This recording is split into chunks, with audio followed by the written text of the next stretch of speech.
All right, welcome to our next class on CSE 103. Last week we talked a little bit about communism and how its influence is dependent on the evolution philosophy. Now we're going to continue. We left off talking a little bit about the money and how money is controlled. And we have, totally unknowingly to most people, we've lost all of our money. We're carrying around paper, and we all think we still have money. And we have been totally, completely robbed and don't even know it.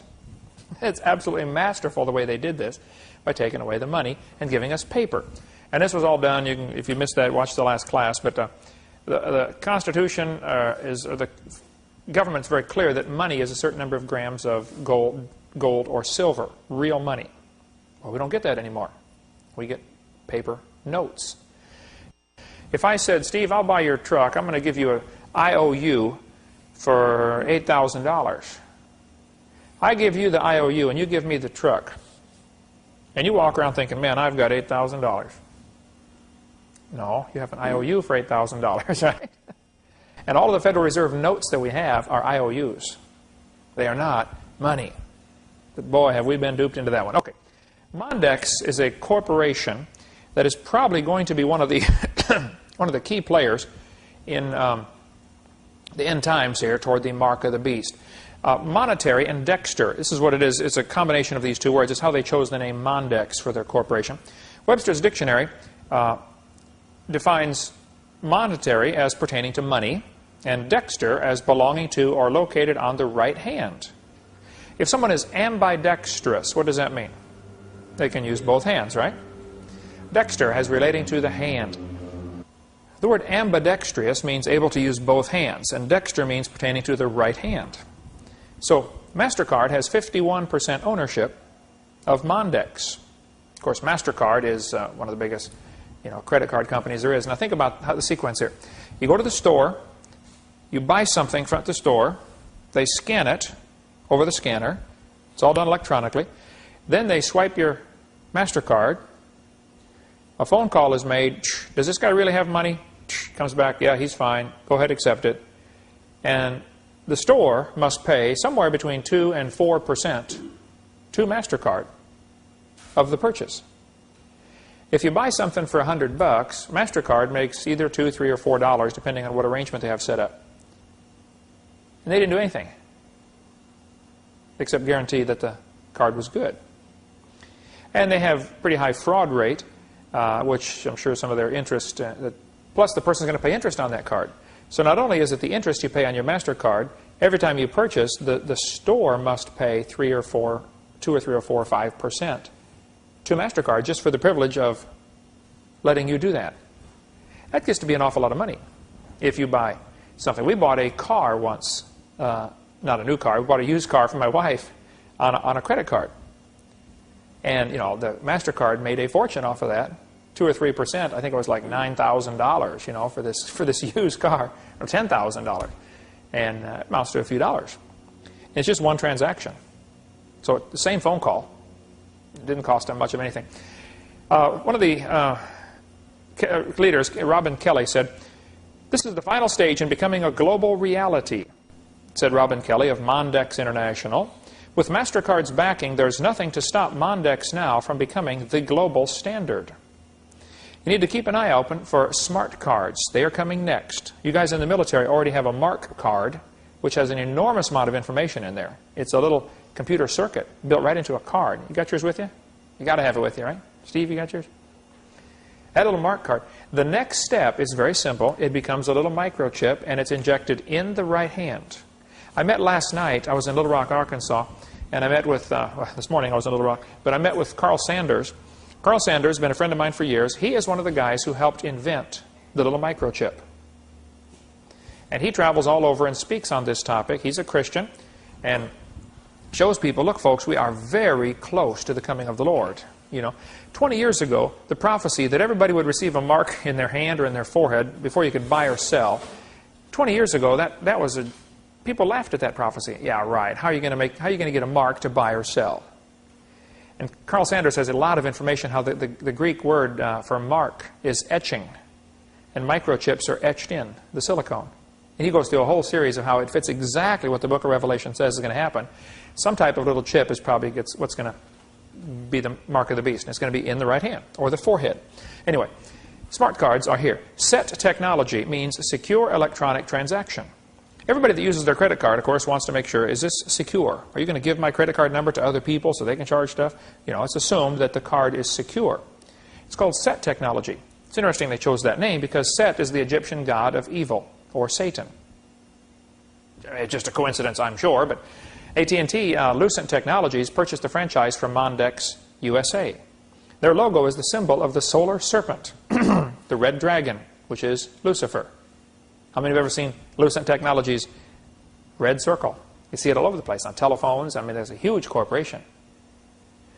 Lucent is composed from Lucifer and Enterprises. They seem to be quite flagrant in naming their products. Styx is the name of one of their products, which is a river in Hades, according to the Satan worshippers. Janus, that's the two-faced god. You can use Janus, I believe, to order stocks or bonds or something like that. You ever heard of Janus? That's the two-faced god. Now, I'm not saying everybody involved in this is evil. Half the folks probably don't even know.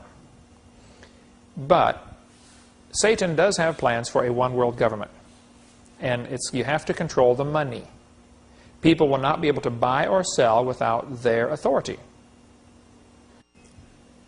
Right now, if you did not have any cash and you didn't have a checkbook and you went to the store to buy something, what would they do?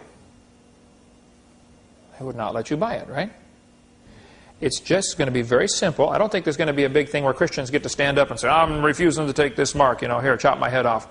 It just won't be an opportunity like that. I think it'll just be a quiet, gradual choking of the system where if you don't have this mark, you just simply don't buy. No stores will take cash anymore. No stores will take credit cards.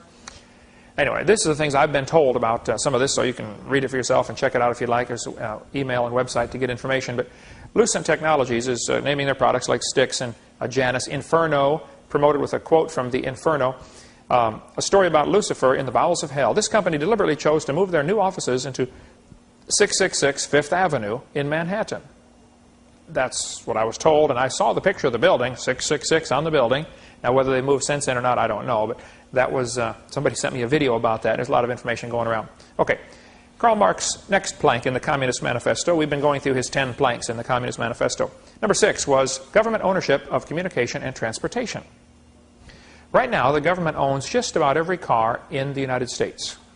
You probably think that you own a car, but you don't.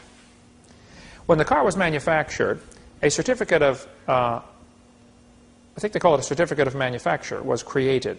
It was sent to when the car entered the state of Florida, the state of Florida kept the certificate of origination, is what it's called. They issue a certificate of title. You then, when you bought the car, they gave you a certificate of title. Now, if you buy a brand new car, only if you buy a new car, and only if you pay for it with silver or gold, then you can demand that you get the certificate of origination. Now you really own the car. You don't have to buy license plates. You don't have to, because really, buying a license plate is renting the car off of the state for a year. And in some states, the license plates are incredibly expensive. I mean, like in California, if you own a new car, they rate it by how much the car weighs and how many horsepower it is, and just your plates might be $400 a year, every year.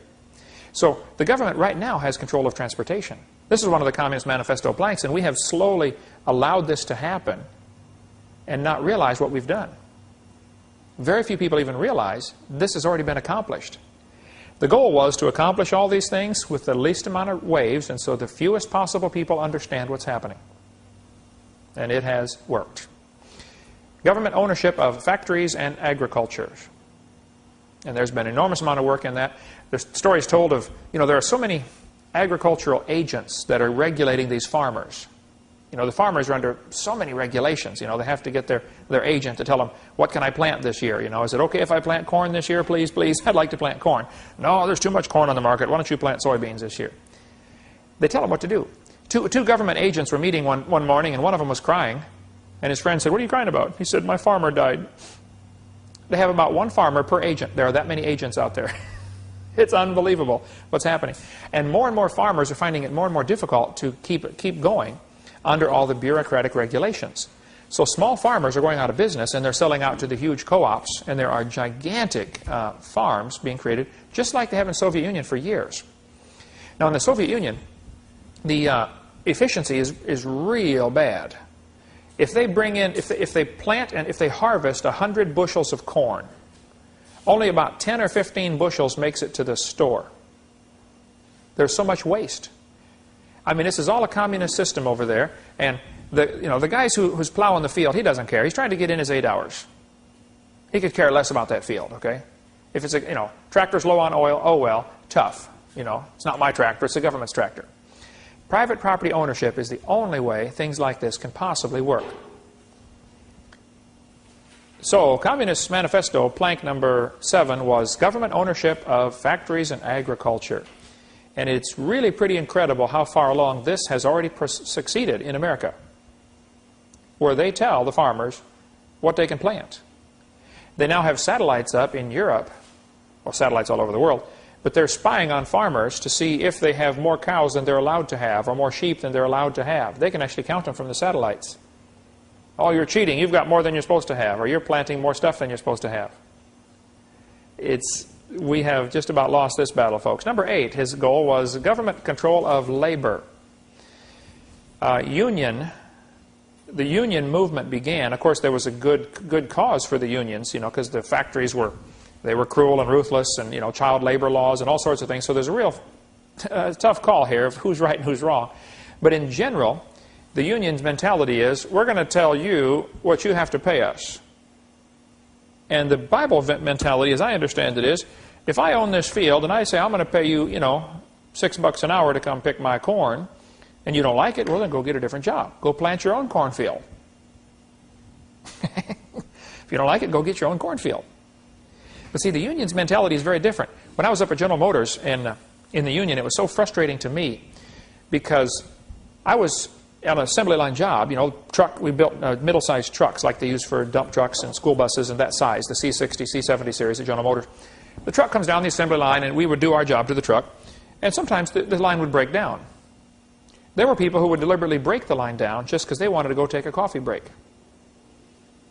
Guys would take some of the cogs and wheels and gears and stuff, and they would toss in a bucket of a coffee can full of nuts and bolts to jam it up, knowing it would take maintenance 2 hours to fix it, just because they wanted to take a break and go get some coffee.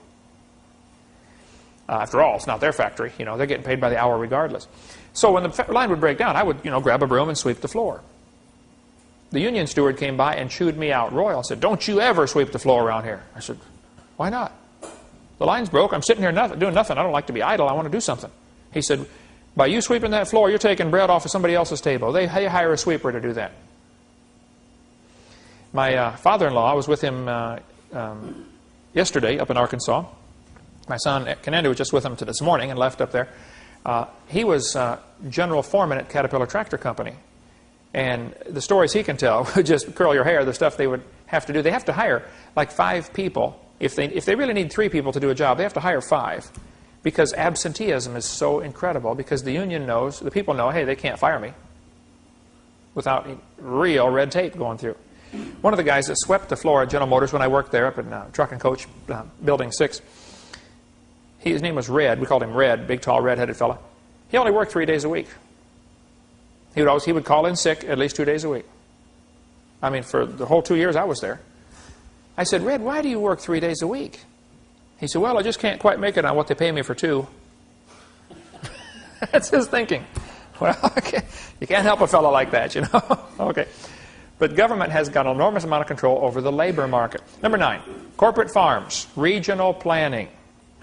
And each of these can be developed. We've got a lot more stuff we want to talk about here, but each of these can be talked about in great detail. And there are people who make the communist advance in America their whole ministry.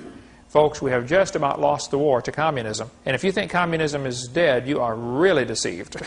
Then you really have lost out on reality. Number 10, free education. This was one of Karl Marx's planks in his Communist Manifesto. Free education for all children in public schools, and watch this carefully, combination of education with industrial production. Karl Marx said the purpose of education is to make people good workers, good state citizens, so they can be productive for the state. How many have ever heard of outcome-based education? School to work. Goals 2000. There are numerous communist-type programs here in America already in place, already working. Kids go to school, and there's going to be a certificate of mastery where you just, after a few years, they're going to tell you what you're going to become. Well, you're going to become a farmer. They don't say it's because you're pretty stupid. All you can do is plow a field. Not that farmers are stupid. Believe me, you got to be really smart if you own your own farm. You got to know just about everything. But this business of what is the purpose of education? The purpose of education in America originally, 200 years ago, you wanted to teach the kid to read as soon as possible so that he could read God's Word, so that he could know what God wanted him to do, so that he could be a good Christian. If he's a good Christian first, then you don't have much problem. He's going to be a good citizen. And the goal was, though, to raise good Christians, a godly people. And if a constitutional republic like America started off with, and both theoretically still have, is dependent on the people being self-controlled. The reason you have diapers on a kid is because he does not have any internal controls yet. You have to have external controls. And as a person grows, hopefully they would develop internal controls where they don't need the external control. A population that has internal control, that wants God to tell them what to do. Can you imagine if everybody in the world, let's take everybody in Florida. If everybody in Florida wanted to do what God said, they wanted to do right. God says, whatsoever your hand findeth to do, do it with your might. Go to the ant, thou sluggard, consider her ways and be wise, which having no guide, overseer, or ruler, gathereth her meat in the summer. Nobody tells the ant what to do. Who's the foreman on the job for the ants? They don't have any. But watch them. There's thousands and thousands of them all working. I sat down, next to an ant pile one time with a notepad and just made notes for an hour as I watched things that I noticed about these ants. They're always time stepping on each other. And nobody griped. I mean, if people could only learn to do that, I saw one ant carrying a piece of a bug. He's a little tiny ant dragging this huge old piece of bug. He's pulling like crazy. 5 or 6 more were wandering by without anybody saying a word. All of a sudden, they grabbed on and started pulling with him. Nobody's telling them to do this. Suppose everybody in Florida was a godly person, wanted to do right, did not want to steal. They were honest, and they worked hard. The Protestant work ethic, it's often called. Can you imagine what it would be like living in Florida? You wouldn't need all the rules and regulations, would you? You only need laws. You only need external controls if the people don't have internal control. So one of the goals of communism is to make people wicked, which justifies more external control. Whereas if people are godly, you don't need as much external control. And God, in His wisdom, will generally give a country what they deserve. And I'm afraid America has become so wicked, we're going to get what we deserve, which is probably a totalitarian government. The Bible says, for the transgression of the land, many are the princes thereof. The reason a lot of countries have a lot of bureaucracy is because they're wicked. Basically, they need all these folks telling them what to do. Adolf Hitler said, let me control the textbooks and I will control the state. United Nations sponsored the World Declaration on Education for All in 1990. They called for the nations of the world to adopt a common education system, complete with implementation timetables and recommended curriculum. A world curriculum. Interesting.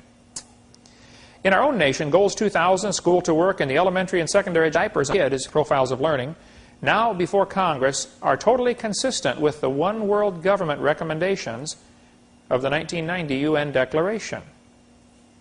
That's what Alan Quist said, Minnesota House Representatives. John Dunfree, in the Humanist magazine, said in 1983, the battle for humankind's future must be waged and won in the public school classroom by teachers who correctly perceive their role as proselytizers of a new faith that will replace the rotting corpse of Christianity. There is a real battle going on. And they decided 200 years ago the place to fight this battle is in the public schools. They figured we would slowly take over the public schools, take over the curriculum, take over the teachers, take over the teachers' colleges. It started with the teachers' colleges. Some people got in key positions in colleges that teach teachers. And then they train them with this humanist thinking, and this spreads on then, and it has permeated our system. Okay? This fellow said, every child who enters school at age 5 is mentally ill because he comes to school with allegiance toward our elected officials, founding fathers, institutions, government, patriotism, nationalism, sovereignty. All these prove the child is sick because the well individual is one who has rejected all those things and is what I call the true international child of the future. David Pierce at Harvard University said that. In other words, if you love your country, you're mentally ill. You need help. If you believe in obedience to authority, well, you're sick. You need help, you know. A well child has rejected all these things. He's rejected the founding fathers. You know, it's interesting. Go pick up some history textbooks today. Go to the public school, get some history textbooks, and see how much you see about George Washington, Patrick Henry, some of the founding fathers of our country, and see what they say about them. The Gablers have done enormous research on this. Mel Gabler in Longview, Texas. They'll have books and books on this topic. Sometimes textbooks will have a whole page on Marilyn Monroe or Charles Manson and one sentence on George Washington in a history textbook. And they try to make the founding fathers look bad every way they can. Social science book from HBJ, Harcourt Brace Jovanovich Corporation, said, any child who believes in God is mentally ill. That was used in a textbook. Charles Potter said in the Humanism, A New Religion magazine, 1930, education is the most powerful ally of humanism, and every American public school is a school of humanism. What can the theistic Sunday school, meeting for an hour once a week and teaching only a fraction of the children, do to stem the tide of a 5-day program of humanistic teaching? Here we see, clear back in 1930, they were going to try to use the schools to teach the kids humanism 5 days a week, 6 hours a day. John Patterson said, as a matter of fact, creationism should be discriminated against. No advocate of such propaganda should be trusted to teach science classes or administer science programs anywhere under any circumstances. Moreover, if they are now doing so, they should be dismissed. In other words, fire them if they're a creationist. An Iowa professor said, you should fail any student, no matter what the grade records indicate, if the professor discovers the student is a creationist. Furthermore, if the student's department should have the rights of retracting grades and possibly even degrees if the student becomes a creationist later.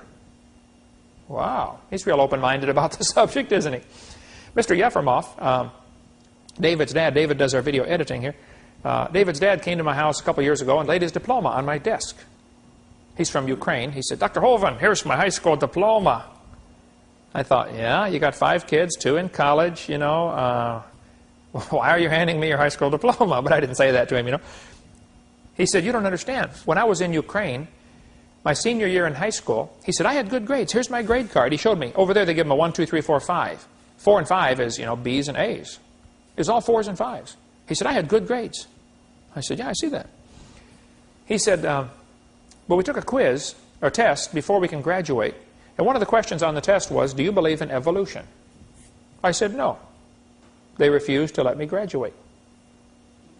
I spoke last week in 4 different churches in Denver, 4 different Russian churches in Denver, Colorado. And I asked the folks, is it true? And most of them are, you know, first-generation immigrants straight from Ukraine or Russia. They've been here 8 or 10 years, most of them. I said, is it true that in Russia or Soviet Union they would not let you graduate from high school if you didn't believe in evolution? They said, oh, yeah, that was common. A bunch of them raised their hand. I couldn't believe it. You don't believe in evolution? Sorry, you can't graduate. I guarantee that same type of discrimination is here in America. Now, it's a little more subtle, but there's an awful lot of people. The guy I did the debate with in Ocean Springs, Mississippi, 2 weeks ago, he and I debated 2 evolutionists. He was a PhD candidate, excellent grades all the way through. They refused to let him get his doctorate because he was a creationist. His doctorate in biology.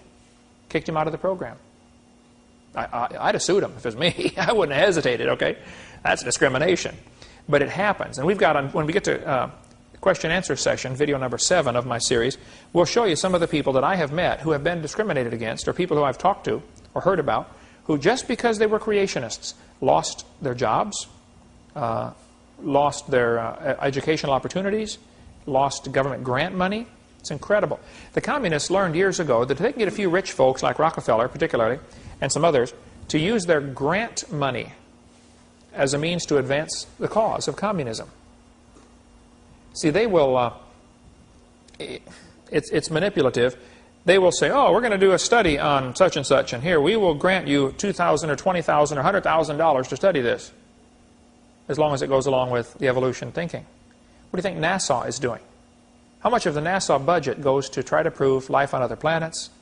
Or how much of government funding goes to prove evolution? What if you suggested that we maybe have a grant to try to prove creation? Or to try to prove the biblical account of the flood? It wouldn't go very far at all, would it? Mr. Yefremov was finally sent his diploma 35 years late, because he did the voiceover on my first edition of my Russian series, sent the tapes over to his home country. The government officials there in his town watched the tapes and says, "Wow, this is one of our boys from our town. That's Eugene on there. Oh, we got a boy from our town, went to America, became a movie star. Send him his diploma." So they sent his diploma 35 years later. This book here, Des Griffin from Oregon, writes prolifically and extremely well-documented stuff on the New World Order. We sell this book. He's got lots of other books. There's his phone number here on the screen. But if you want to get a hold of this one or any of other stuff, if you want to really get into the study of the New World Order and how money ties in. Remember, the Bible says, love of money, root of all evil. Boy, it sure is too. I've decided, like many others, I love my country, but I fear my government. And I think that's the attitude we need to keep. Okay, communists also have rules for revolution. Now, my understanding is that this document of the 8 rules for revolution was discovered accidentally in 1919. I don't remember the whole story on this, but a fellow was shot and killed, and a communist was, and on his, in his pocket was this document, which turns out, I understand, has been verified from several sources, that this is the communist rules for revolution. Now, if you have information on that or find information, please send it to me, because I'll put it at the bottom of the screen, you know, where this was from. But I believe it was 1919, someplace in Germany, where a communist spy or soldier or somebody was shot and killed, and this document was discovered. Regardless of its authenticity, the concept is certainly correct. Here's what they plan to do. Number 1, corrupt the young. Take a look around America, see how things are going. Number 2, break down old moral virtues. Things are now shown on TV that you would have stormed the Capitol 20 years ago. I mean, if somebody, Elvis Presley was not allowed on quite a few TV shows because he shook his hips. I mean, that was just taboo. That was just 40 years ago. We've come a long way, and it's been downhill. All right? Number 3, communist rules revolution encourage civil disorders and a soft government attitude toward crime. Boy, we got that. Now they've got this 3 strikes and you're out. Well, how about 1 strike and you're out? See, the problem with our... I don't see, according to Scripture, where we shouldn't even have jails and prisons. We shouldn't even have them. How many people... What does it cost to lock a guy up for a year? You know, it's about $60,000, I think, average, somewhere in there, for each prisoner. The system in the Bible is very simple. If somebody steals something, he pays back 4 times as much. Well, that ought to be a deterrent. Right? And for certain crimes, you're executed. That ought to be a deterrent. Certainly to him, anyway. And that system, is the beauty of it is its simplicity. It just flat works. Now, some have argued, well, look at what if somebody gets executed for a crime, you know, capital punishment, and it turns out later they're innocent. That certainly has happened. The Bible had a very clear system. Nobody gets executed unless there's 2 witnesses. At the mouth of 2 or 3 witnesses. So, if a murder is committed and there aren't 2 or 3 witnesses, you might prove the guy guilty of murder, and there might be some things you can do there, but he can't be executed without witnesses. So that way, that's a fail-safe method, I think.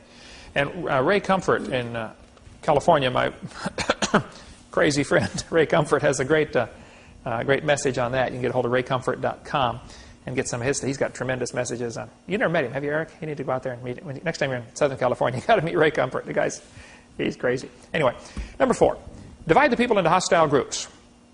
Get them to argue about subjects like race or religion, you know. Break them up so they're arguing with each other. This makes them ineffective as a team, you know, and easier to take over for communism. Number 5, get the people's minds off their government. Focus their attention on athletics or sex. You know, in 1896, the first Olympics, only 311 athletes participated. How many channels right now? Let's say you're flipping through the channels and there are, 40 channels on a cable program. How many of those channels are devoted to athletics or sports of some kind? 4, 5, 6 whole channels just for sports? We've gone nuts on sports. Now, there's nothing wrong with sports necessarily, but the sports is a distraction. It's a tool to keep us distracted where we don't think about what's happening in our government. And it's working very well. Here's an advertisement for a 50-inch TV. It said, "Football is a religion. Build a nice church." And this is the attitude some folks have. Okay, number 6. Get control of all the media, like CNN, the Communist News Network, with Ted Turner and Hanoi Jane. And praise God, I understand she's been saved. That's great, okay? Thrilled for that. Ted needs it. Ted needs it also. But controlling the media, can you imagine if you were told 60 or 80 or 100 years ago, your job is to get control of all the newspapers in America? Well, how would you do that? Well, they decided what they could do. The communists had a meeting, or the one world-minded folks had a meeting and said, you know, they looked at all the newspapers in America. Everybody was independently owned. And they said, you know, there's 25 key papers. If we can gain control of these 25 papers, we can probably either put the others out of business or cause them to have to merge with us or gradually buy them out, you know, competition. Rockefeller hated competition. He said competition is a sin. That was his attitude toward it.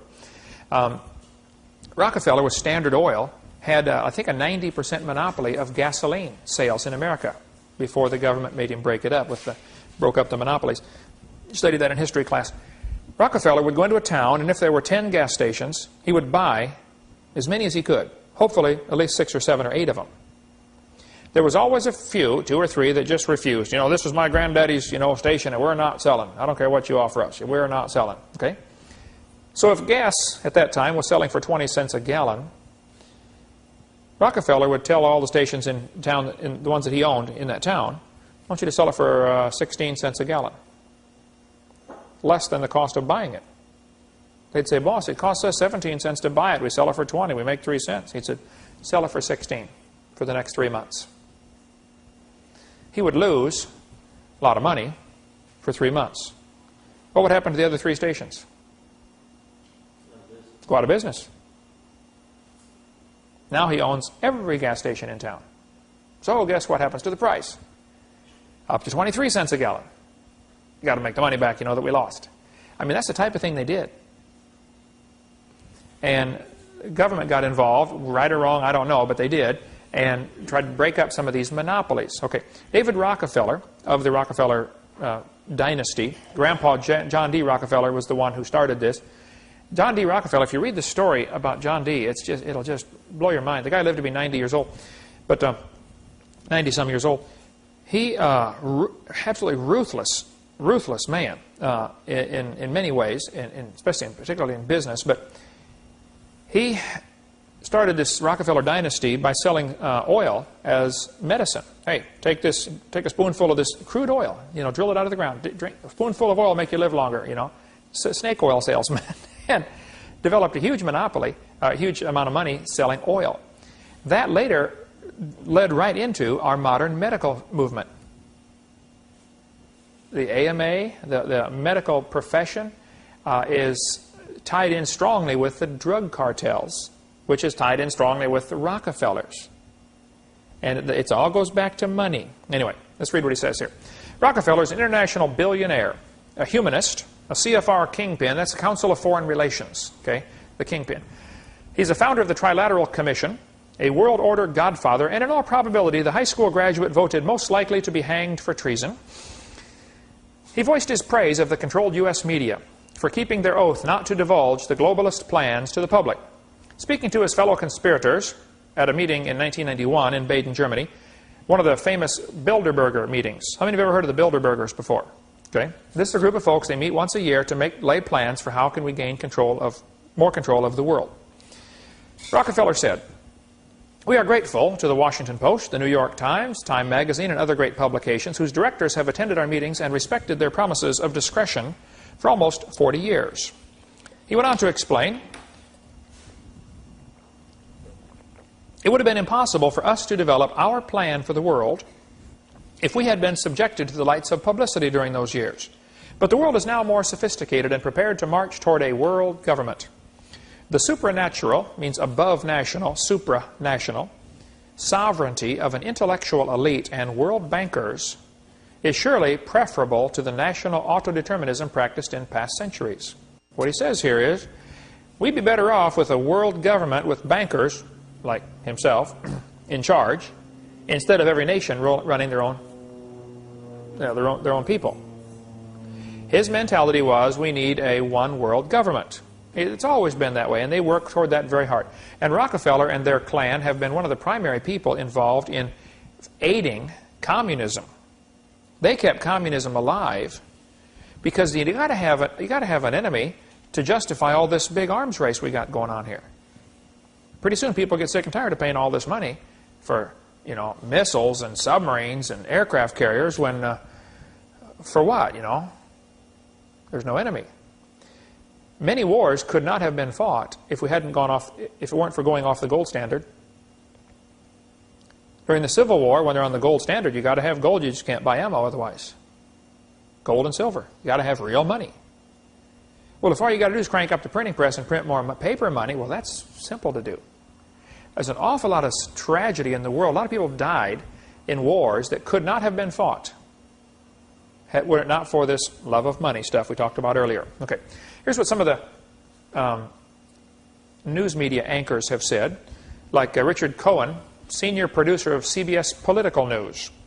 He said, we're going to impose our agenda on the coverage by dealing with the issues and subjects we choose to deal with. Let me stop right there. Anytime you see something in the news for quite a while that's really kind of stupid, like the O.J. Simpson thing, almost a year of all kinds of coverage on O.J. Simpson, anytime you see that, antennas ought to go up and you ought to think, okay, what are they trying to cover up? What they were covering up in that case was Bill Clinton's trying to give China most favored nation status and trying to give a Los Angeles port to China. They were going to allow the communist Chinese to have some property in Los Angeles. Well, guess what they would do? They would bring in drugs by the boatload.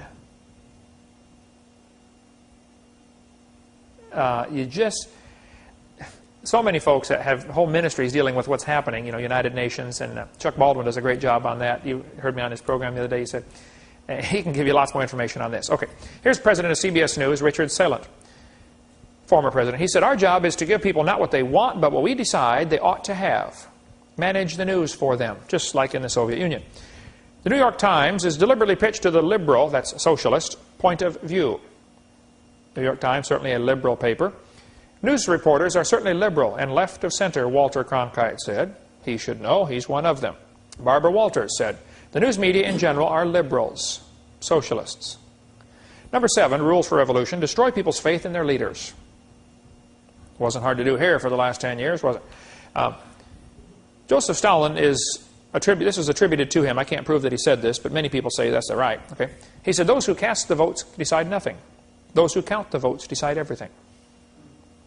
A man spoke here in Pensacola at the Shoney's Inn out Highway 10, Interstate 10, and by Shoney's restaurant. He spoke several years ago on voter fraud. I went out to hear him speak. He said that they had gone during the primary, when Pat Buchanan was running to be presidential candidate. They suspected voter fraud because every place the votes were hand counted, Buchanan won. If the computer counted them, Bob Dole won. So he said that they went to some place where they have these voting machines. After the primary's over, Bob Dole won, and then lost the presidential race. They went to this place and they got 10 ballots and marked them all. Pat Buchanan, Pat Buchanan, Pat Buchanan. Fed them into the machine. 6 of them registered for Bob Dole.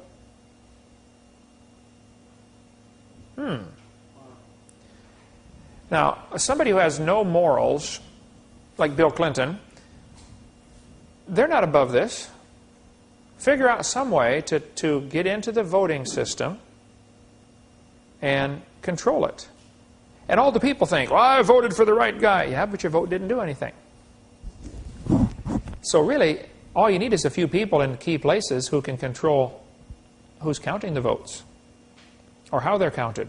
Or better yet, what if you just got to the people in Mexico that create the voting software that counts the votes? That the computer's going to count it? Well, computers, garbage in, garbage out. Suppose you could write the software in such a way that all you had to do was give it a secret code, and it would make the election come out the way you wanted it. Many people think that is what's happened. That has been what has happened here in America. Number 8, cause the registration of all firearms. You want to control a country, you have to have people unarmed. All the lions got together for a conference one day and voted that, certain animals have horns that are just too dangerous. They should not be allowed to have horns that are quite that dangerous. We should trim those horns way back and round them off and maybe put some safety tips on the end. Well, wouldn't the lions all vote for a bill like that? Sure. Of course they would. What's happening is we've got a bunch of people who want a one-world government. They're meeting trying to put rules and regulations on gun control. And their motive is make us unable to defend ourselves. We'll talk a little bit more about gun control right after a quick break here and show you the Hovind attitude toward gun control coming up soon. Thank you. All right, let's talk about gun control. It is attributed to Vladimir Lenin that he said, one person with a gun can control 100 people without one. All you got to do is look at any concentration camp or prison, and you see this is exactly correct. Picture this scenario. You're in the bank waiting to cash a check or something.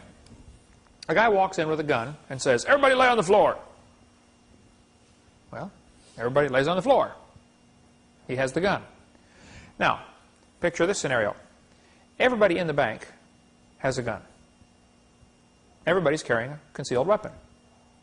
They don't want to hurt anybody. They just want to protect themselves just in case, so they're all carrying a concealed weapon, like I do most of the time. Somebody walks into the bank, says, everybody lay on the floor.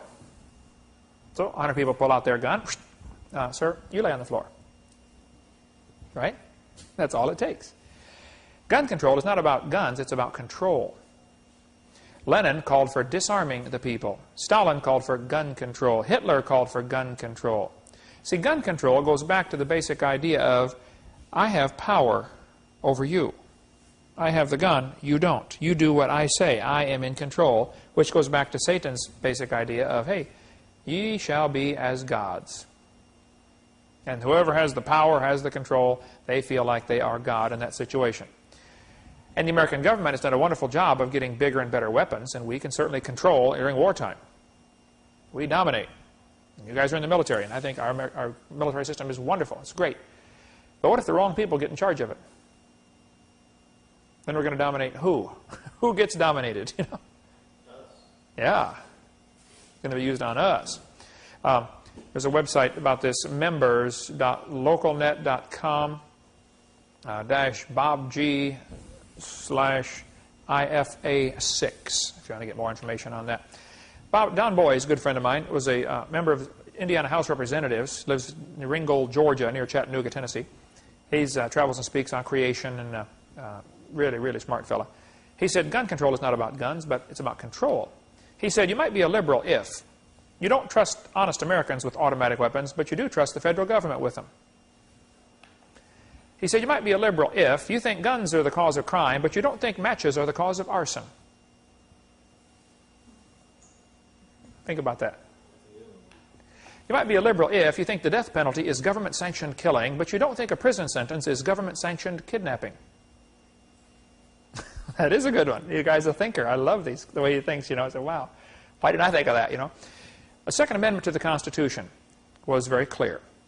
A well-regulated militia being necessary to the security of a free state.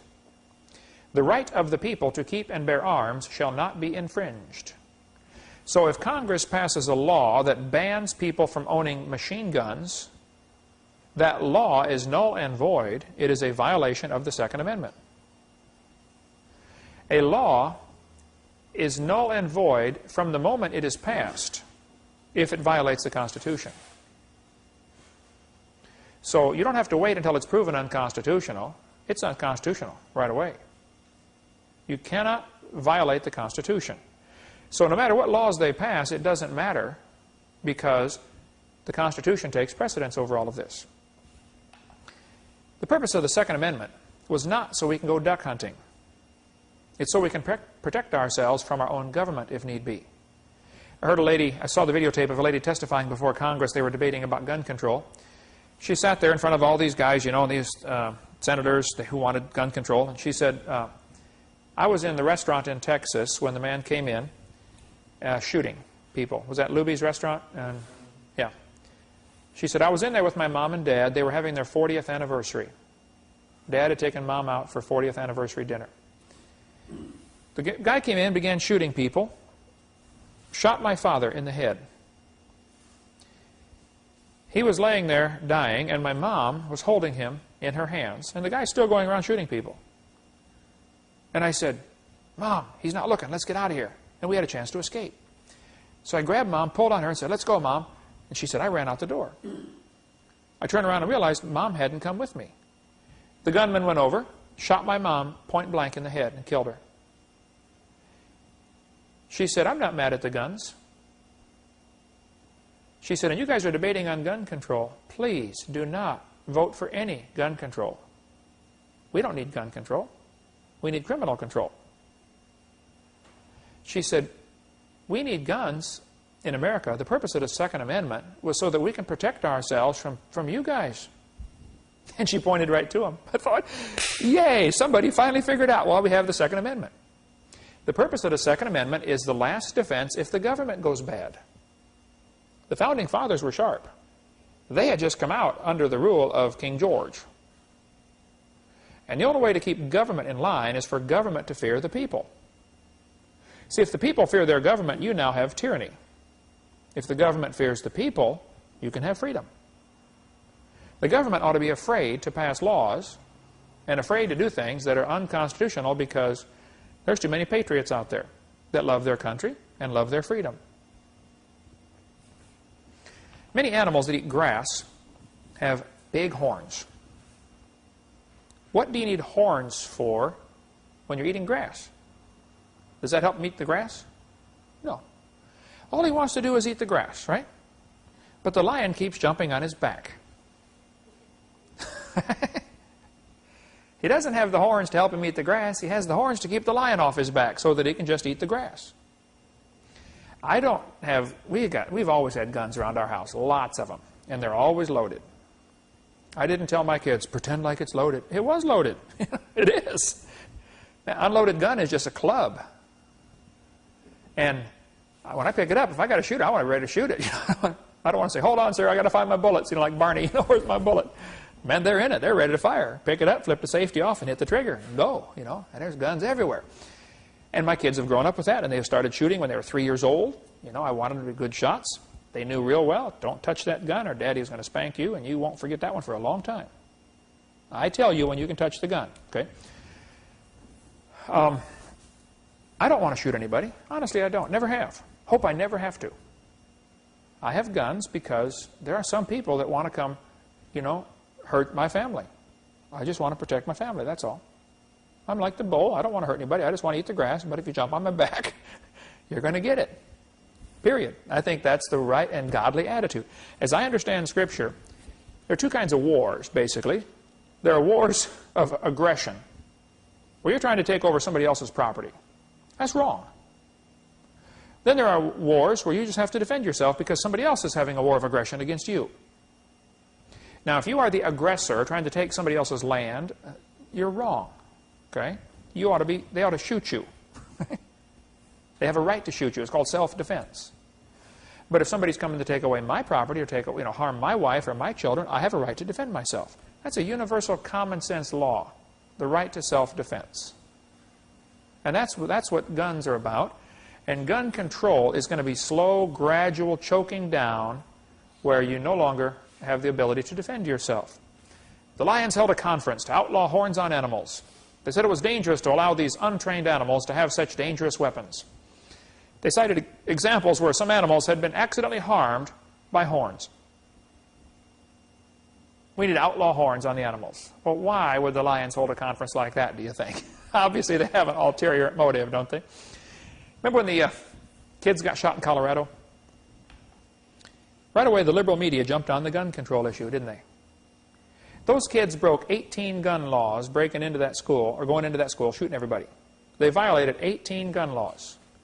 Do you think 2 more gun laws would have helped? How about 10 more? Maybe 20 more?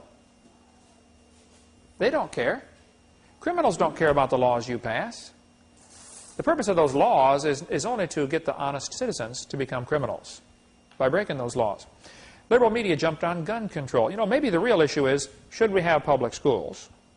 Should we teach the kids evolution? That's what caused that gun control thing, or that caused the Columbine shooting. Those 2 kids were strong believers in evolution. They did the shooting on Adolf Hitler's birthday. We'll get into more on Hitler in a little bit. They shot Isaiah Shoals just because he was black. They shot Cassie just because she believed in God. Eric's T-shirt said, "Natural selection." They spoke German to each other in the hallway. Nothing wrong with German, ich spreche ein klein bisschen Deutsch. But this was a evolution. Evolution was the foundation philosophy behind what happened at Columbine High School. I'm convinced of that. See, blaming guns for Columbine is like blaming spoons for Rosie O'Donnell being fat. It is not the spoon's fault. Okay? And it's not the gun's fault that those kids got shot. It's the person's fault. Okay? I love that. Somebody sent me that picture of the back of a van. Some guy driving around with that on there. That's so good. I thought, why didn't I think of that? You know? Maybe the real issue is, should certain criminals be publicly executed? If executions were swift and public. In the Bible, it's a pretty neat system. The offended person gets to be involved. You throw the first stone. I mean, if somebody murdered your wife or husband or kids, there's a normal, natural anger that gets inside of people. That's normal.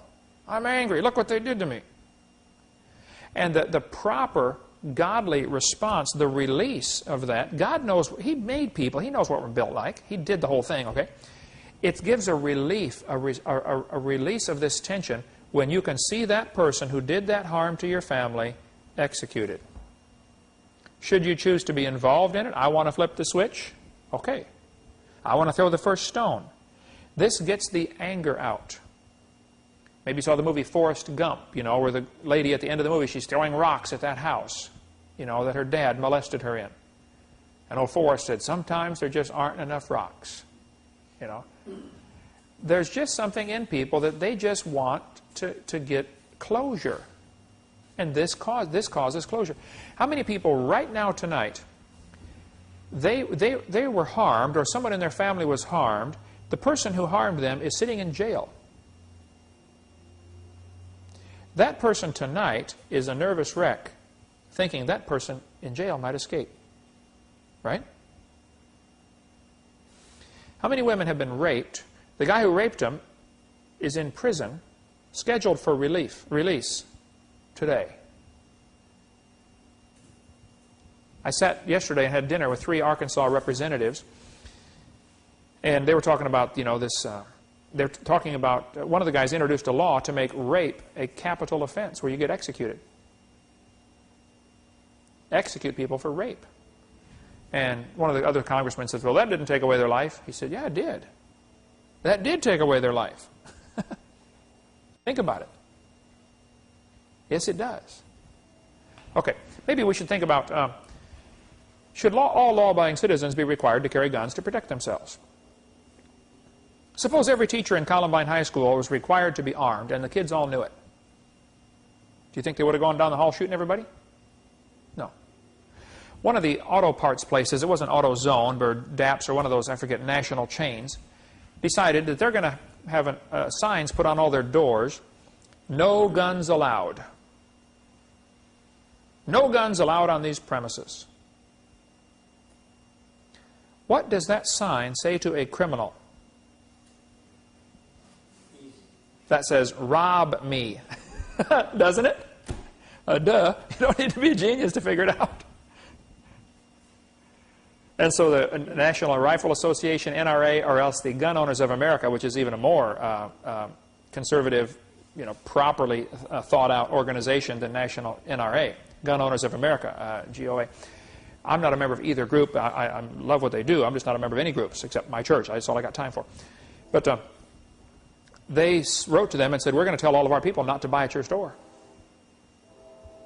Gun owners are people, they aren't the ones committing the crimes.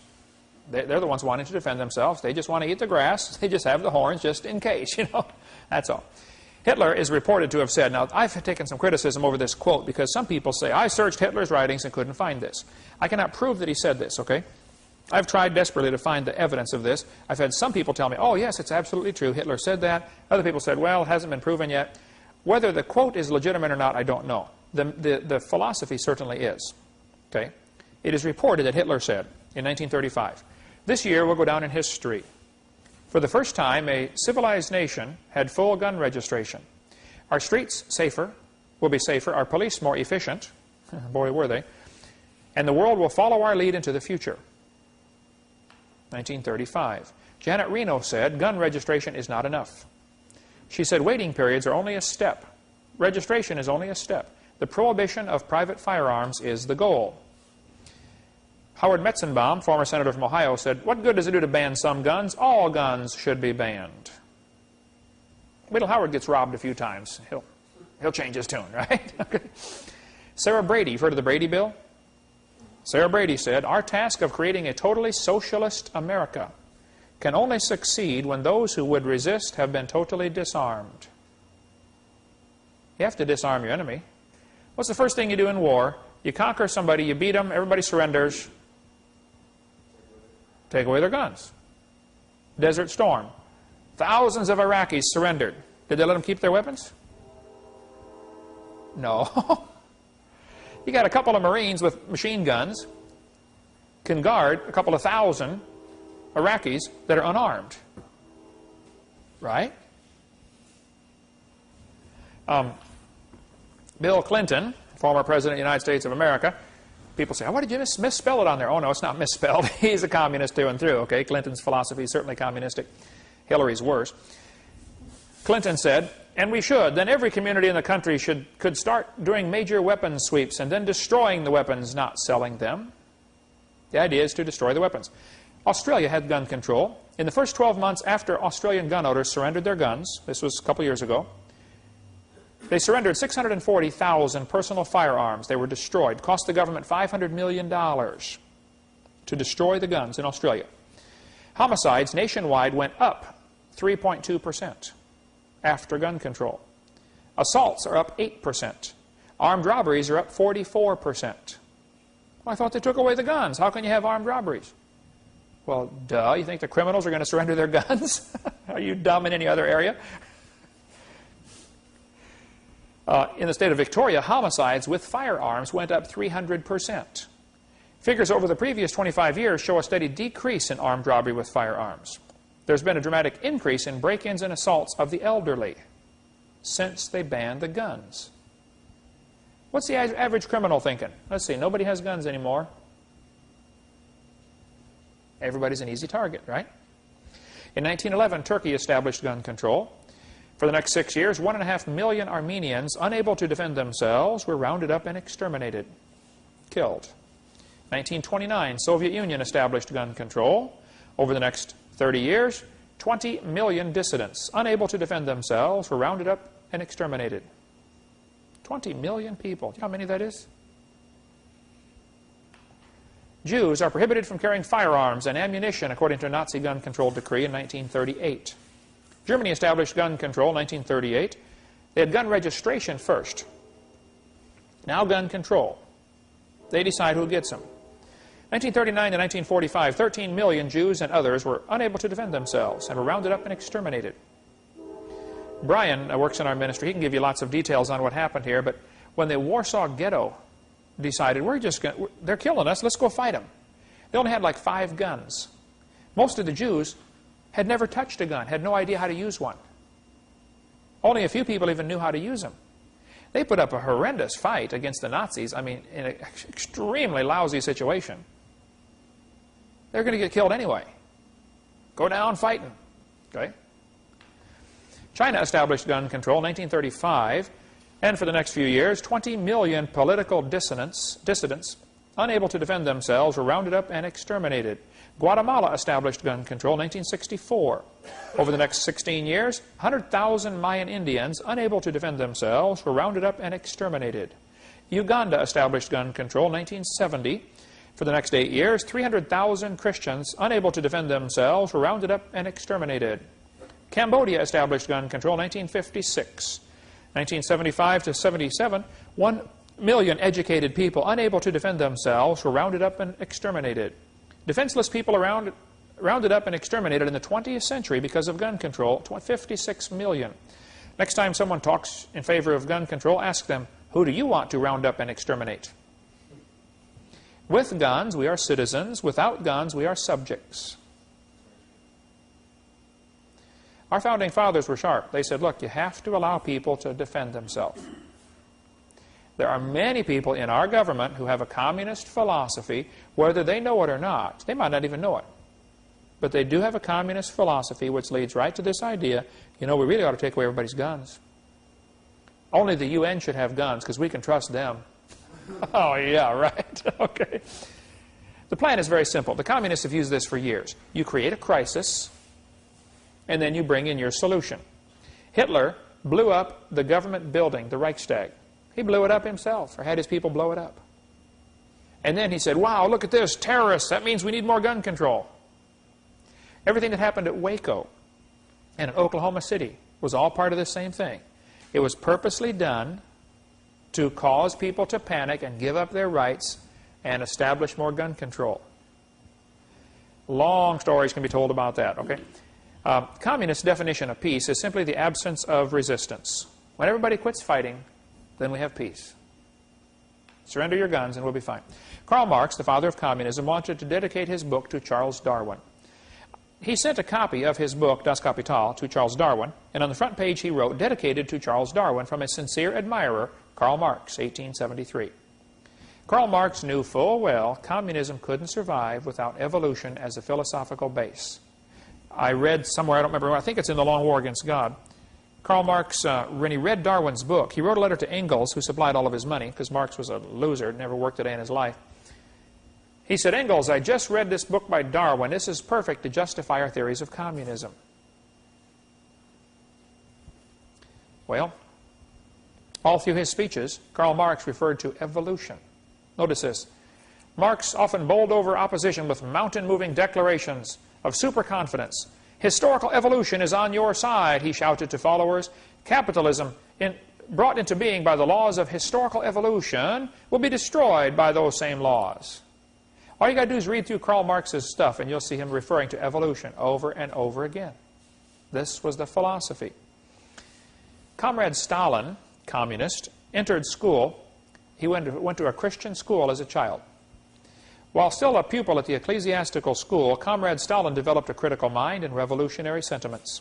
He began to read Darwin and became an atheist.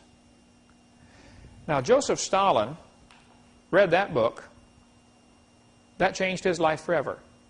Here he was going to a Christian school, became a communist, became a revolutionary, became an evolutionist. Missionaries have said, when they work in a country like China, when the communists came in and took over China, missionaries were all over China. They reported the first thing the communists came in to the villages and did was start teaching the kids evolution. They didn't teach them communism, taught them evolution first. You got to have evolution first, and then you can teach them about communism. First you got to take away God, then put man in his place. Joseph Stalin killed between 60 and 100 million of his own people. You ought to read any of the books by Alexander Solzhenitsyn. I read the book Gulag Archipelago, Gulag. Gulag Archipelago. It's like 900 and some pages. Somebody said, Brother Hovind, I want you to read this book. It's great. I thought, yeah, right. I read 2 books a week as it is, and I'm swamped. I don't have any more time. I said, okay, I'll just read a few pages. I couldn't put it down. 900 pages. This guy lived in the concentration camps. He was there for 15 years. He now, I think, is still alive, isn't he, in Vermont? He's getting pretty old. Alexander Solzhenitsyn, has written extensively about communism, life under Joseph Stalin. Joseph Stalin's daughter became a Christian. Interesting. When the communists attacked Poland during World War II, see, Germany and Russia had an agreement that they wouldn't fight. Hitler had no plans of keeping that agreement because he thought the Slavic people were half Aryan, half ape. We'll show you in a minute about that. But when they attacked Poland, the Polish army put up an incredible, ferocious resistance, but they were just outnumbered and outgunned. It was just absolutely no chance of winning. But like Churchill said, sometimes it's better to fight when there's no chance of winning than to be slaves. It's better to see it coming a few years ahead of time, you know. But, hey, if it's too late, go down with the fight, okay? Suppose every Jew that was being captured to take off to the concentration camps had put up a fight and killed one Nazi or tried to kill one Nazi. Just suppose, you know, maybe the outcome would have been a little different. They ended up slaughtering these Polish people, and they captured thousands and thousands of prisoners. They had 14,700 prisoners at one place, the officers in the Polish army. They said to Stalin, what should we do with them? We got all these 14,700 Polish officers. He said, execute them. They're Poles. They're inferior species. The Russians finally admitted this in 1993, but they did it clear back in 1942 or 41, 42. They took all these prisoners, Polish officers, put hoods over their heads, tied their hands behind their back, and then jerked them up as hard as they could and wrapped the rope around the hood. So the harder you pull down, the more you choke yourself. Took them out to the woods, Katyn Forest, and shot them in the back of the head. 14,700 officers. You say, oh, that's terrible. What about the Geneva Convention? The Geneva Convention says you can't do that. You've got to treat your prisoners a certain way. Well, duh. If you're a communist, there's no God. What motivation would you have to keep your word on a convention? If a lion makes a treaty with a lamb, should the lamb get excited? Hey, Mr. Lion, you promised you wouldn't hurt me. I got this piece of paper right here. Well, wait till the lion gets hungry and see how much that paper does. Okay? And here we got these idiots in our government making treaties with the communists, you know, SALT treaties and, you know, strategic arms limitation talks and stuff like that. Absolutely dumb. People have said, well, the communists, you know, they're hurting over there. The economy's bad. You know, we got to support their economy. Okay, well, let's buy their tanks and their battleships at 10 cents on the dollar. You got paid $40 million for that? We'll give you $4 million. Well, forget it, it's worth $40 million. Well, that's okay. When you get hungry, come see us. You can't eat that tank, you know. Pol Pot, dictator in Cambodia, executed 1/3 of his entire population. The movie Killing Fields is about this. It's a bad movie, but it truly depicts what happened. People were killed just because they wore glasses. Because they figured, oh, you wear glasses? You must know how to read. You're educated. That's what communism did to Cambodia. The guy that works at Camera America, a year ago, and I was in there one time. He may not still work there. I said, hey, he just had a slight accent. I said, where are you from? He said, Cambodia. I said, really? How'd you get to America? He said, I barely escaped. He said, everybody in my family was killed. Lost my mother, my father, my brothers, my sisters, my aunts, my uncles, my grandparents. I'm the only survivor. Here in Pensacola, working at Camera America.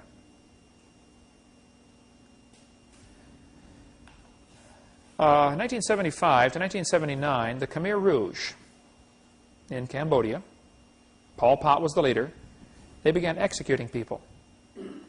Anybody that opposed him in any way. By the way, Pol Pot is still on the loose, last I heard. Still setting landmines and bombs all over the area, blowing up kids as they walk through the woods. Killed 1/3 of the entire population. It's in the Guinness Book of World Records under genocide. Mass genocide. The communists took over China in 1949 with American help, by the way. The capitalists helped the communists take over China. Long story behind that. They began executing Christians because Christians don't fit in well with New World Order type governments. They killed 15,000 a month. 60 million Chinese were killed by their own government. And if there's a takeover in America, you'll see the same type of slaughter here of American citizens by the American government. And there's all sorts of people who have been doing research on this, about the concentration camps that are already being built, and the plans already being laid at the Amtrak station in Indianapolis, where they've remodeled that to be a transportation hub to bring the people in when they don't go along with the system. We'll cover more on that next week. We'll take up more about communism and how it ties in with Nazism and Adolf Hitler and his book, Mein Kampf. You want to read something interesting, you ought to read Hitler's book, what he wrote about his philosophy of life. We'll see how that affected things starting next week. Communism, evolution, Nazism, it all ties together, folks. It's all rejecting God. See you next week. They can use both hands, right? Dexter has relating to the hand.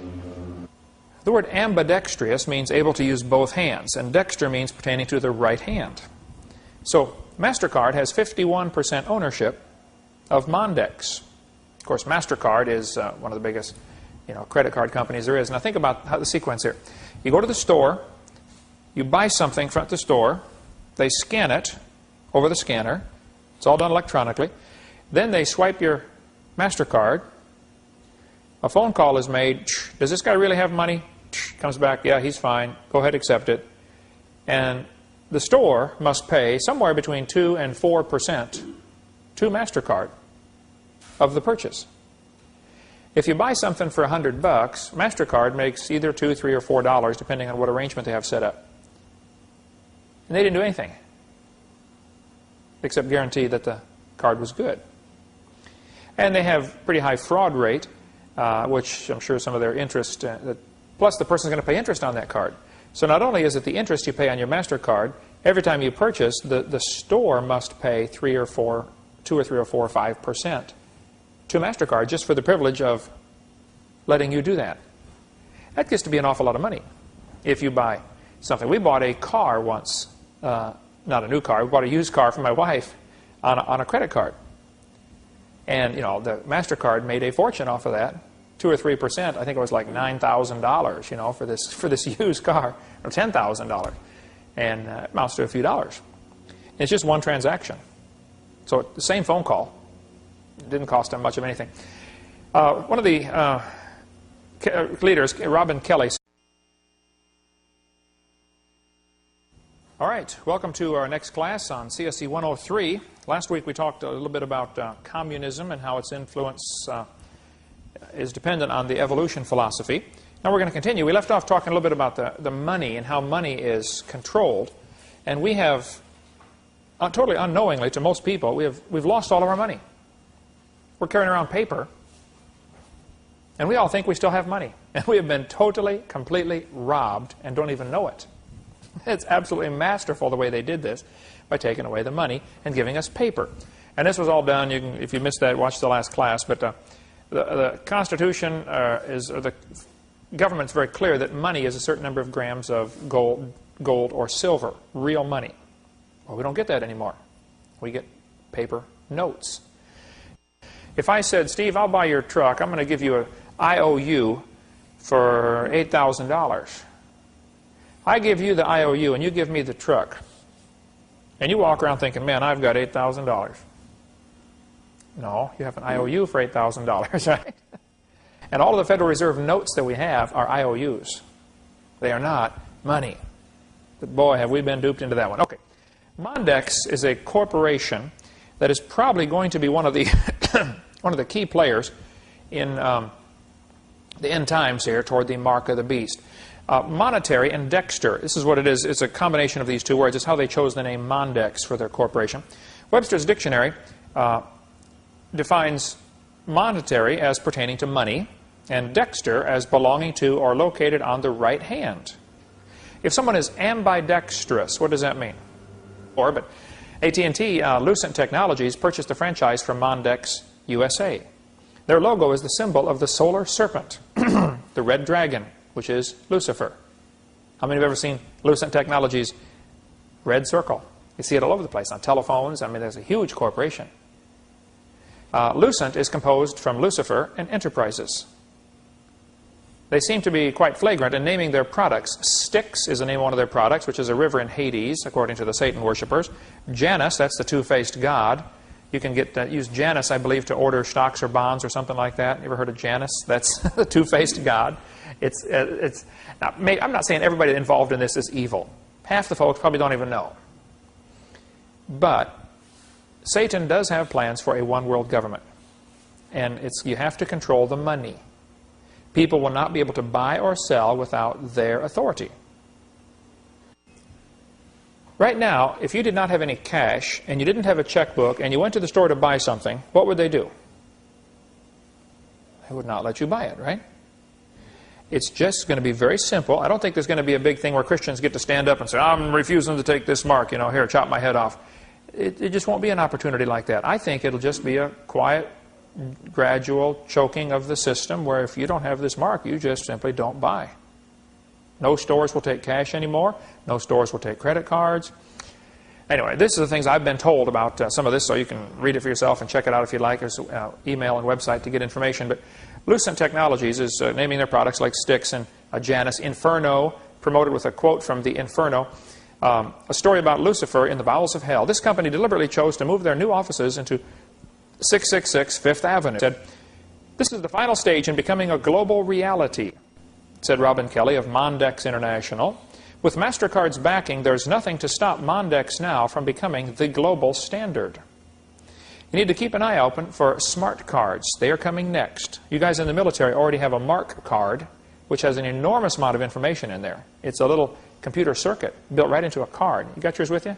You got to have it with you, right? Steve, you got yours? That little mark card. The next step is very simple. It becomes a little microchip, and it's injected in the right hand. I met last night. I was in Little Rock, Arkansas, and I met with, this morning I was in Little Rock, but I met with Carl Sanders.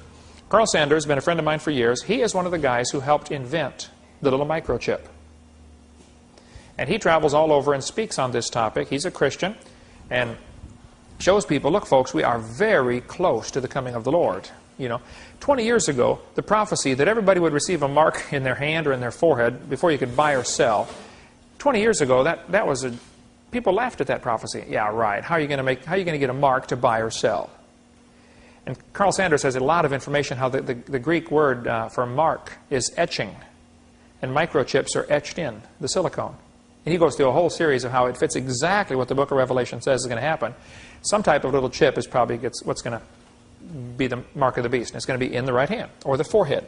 Anyway, smart cards are here. SET technology means secure electronic transaction. Everybody that uses their credit card, of course, wants to make sure, is this secure? Are you going to give my credit card number to other people so they can charge stuff? It's assumed that the card is secure. It's called SET technology. It's interesting they chose that name because Set is the Egyptian god of evil, or Satan. It's just a coincidence, I'm sure, in Manhattan. That's what I was told, and I saw the picture of the building, 666 on the building. Now, whether they moved since then or not, I don't know, but that was, somebody sent me a video about that. There's a lot of information going around. Okay, Karl Marx's next plank in the Communist Manifesto. We've been going through his 10 planks in the Communist Manifesto. Number 6 was government ownership of communication and transportation. Right now, the government owns just about every car in the United States.